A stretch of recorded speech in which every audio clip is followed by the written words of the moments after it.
Fala, turma! Vamos falar agora dos jogos, né? Hoje tem o sorteio daqui a pouquinho, ali por volta da 1 da tarde, meio-dia a gente começa a live. Vai ter o sorteio da definição dos confrontos das oitavas de final e dos playoffs da Copa Sul-Americana. Porém, antes da gente fazer o sorteio, da gente oficialmente saber quem o Fortaleza vai enfrentar, sabe também, cabe para nós fazermos aquela famosa, uma espécie de peitiquita, né? Uma previsão de quais seriam os confrontos mais ok, mais difíceis e tudo mais, e a gente poder conversar rapidinho aqui sobre cada uma equipe, num vídeo mais compacto, né? A gente já falou sobre os clubes que estão classificados em um vídeo aqui no GT, mas a gente não falou dos confrontos, não falou qual seria mais viável, qual seria mais difícil, e nem elencar como a gente fez, inclusive, recentemente, tá? Então, para não perder tempo, para fazer um vídeo bem compacto, bem rápido para vocês, vou chamar aqui a vinheta para a gente começar mais um vídeo do GT e saber qual seria a maior garapa e, meu amigo, qual seria a grande dificuldade do Fortaleza nesse sorteio.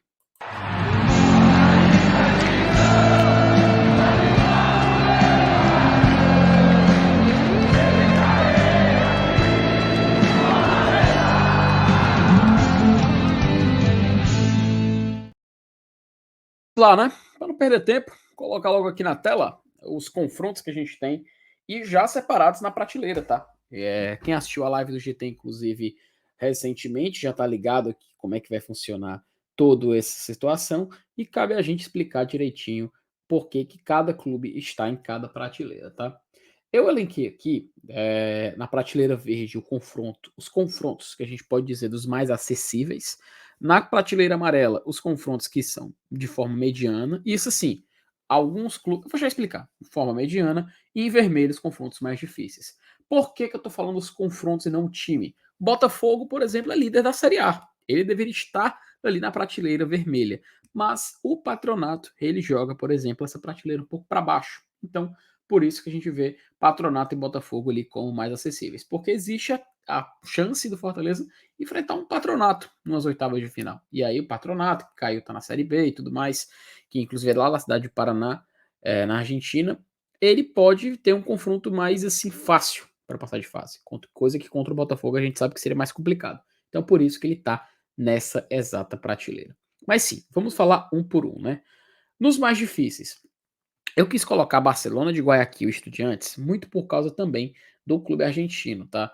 O Estudiantes é uma equipe muito tradicional, a gente sabe que ele ultimamente, inclusive a gente falou ontem na live do GT, né?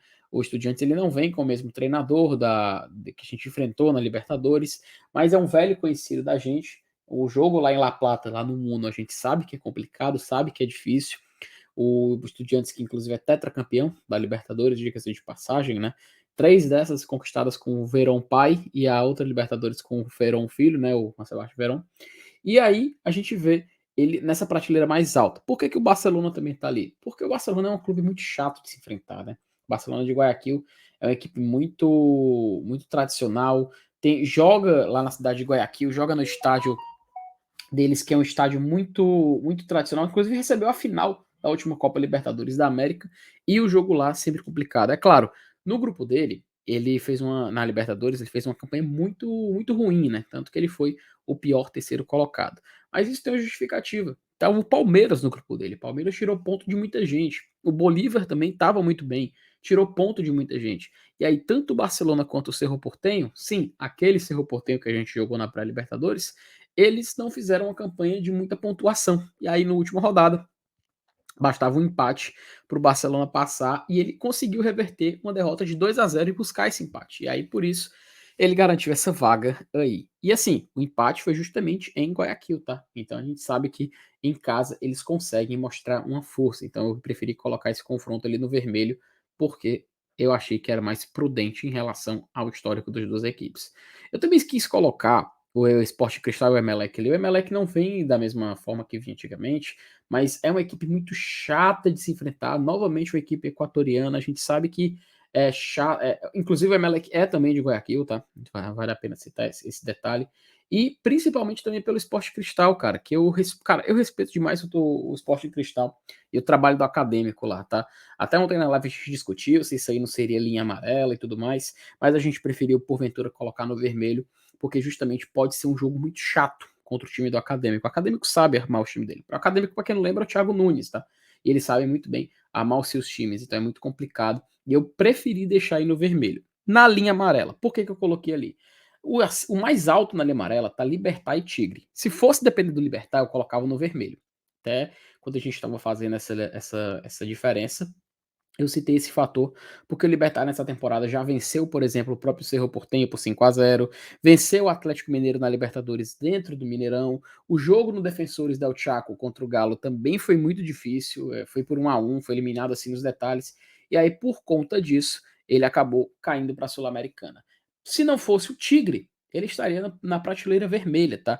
E o Tigre é uma equipe que estava no grupo do São Paulo, que faz um jogo muito complicado, é uma equipe muito chatinha também de jogar contra, tá sempre aí em torneios internacionais de vez em quando, e aí, por conta dele, ele acabou caindo aí para a prateleira amarela, mas não deixa de ser um time muito chato. Por isso que dos amarelos, ele tá lá em cima no topo, porque ele vem pegando essa posição. O outro já citei para vocês, né? Patronato e Botafogo. O Patronato está na segunda divisão argentina, mas o Botafogo é que coloca esse confronto na prateleira amarela. Se não fosse por isso, estaria na verde. E o Botafogo dispensa apresentações, né? Líder do Brasileirão, a gente já sempre fala por eles aqui. Então já é um velho conhecido, então não adianta a gente gastar muito tempo falando sobre. Até porque eu quero fazer desse vídeo aqui um vídeo mais compacto. A gente também tem Independiente Medellín, da Colômbia, jogando contra o São Lourenço. Preferi colocar aí porque Independiente Medellín, ele foi o melhor terceiro colocado da Libertadores. O São Lourenço, a gente jogou, né, o jogo lá na Argentina, a gente viu como foi complicado, cara. Fortaleza ganhou nos minutos finais. E o jogo aqui na Arena Castelão tava 2-2, né? Fortaleza ganha no último minuto com o pênalti. E a gente sabe que o São Lourenço sabe jogar competição, voltou a ficar vivo na Copa Sul-Americana, e isso é sempre um fator de tomar cuidado.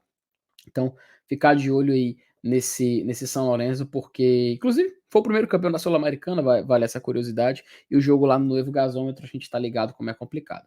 Por último, eu coloquei Corinthians e Universitário. Corinthians e Universitário, inclusive. O Universitário estava no grupo do Goiás, ele consegue pegar a vaga na última rodada ali. Ele estava, inclusive, podendo ser, até passar em primeiro, mas acabou que o time brasileiro conseguiu ter essa sobreposição. Cai para a fase de playoff e enfrenta o Corinthians.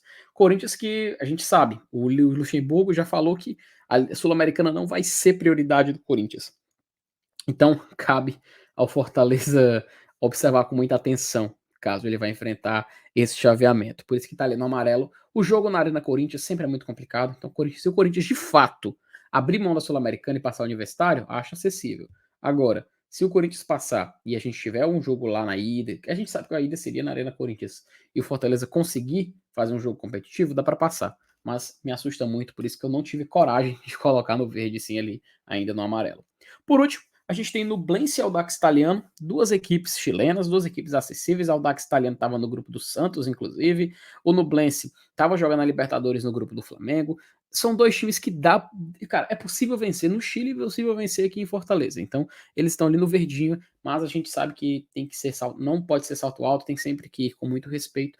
Porém, são duas equipes que a gente tem que olhar com atenção, tá? Inclusive, o Audax Italiano, ele tá jogando, ele joga no estádio municipal de La Flórida, né? La Florida, que é de onde ele é, mas na Sul-Americana ele tá jogando lá no El Teniente, que é o estádio do Palestino, então fica aí essa curiosidade aí do Audax Italiano. E por último, a gente tem o Colo-Colo, o Colo-Colo, nosso velho conhecido, que não é o mesmo, né? Perdeu seus dois melhores jogadores, o Solari foi pro River Plate, o Lucero veio aqui para cá pro Fortaleza, tá sendo uma equipe numa fase muito complicada, e pega o América Mineiro, que está na zona de rebaixamento da Série A do Campeonato Brasileiro. Então são duas equipes que estão em uma fase ruim e que, se a gente aprontar, meu amigo, se a gente pegar esse chaveamento, pode acabar sendo curioso por ter o Colo-Colo no caminho de novo, mas pode ser positivo, porque a gente sabe que as fases influenciam muito. É claro, os playoffs são agora, as oitavas são somente em agosto, mas vale a pena ficar de olho e torcer para o melhor acontecer para o Fortaleza.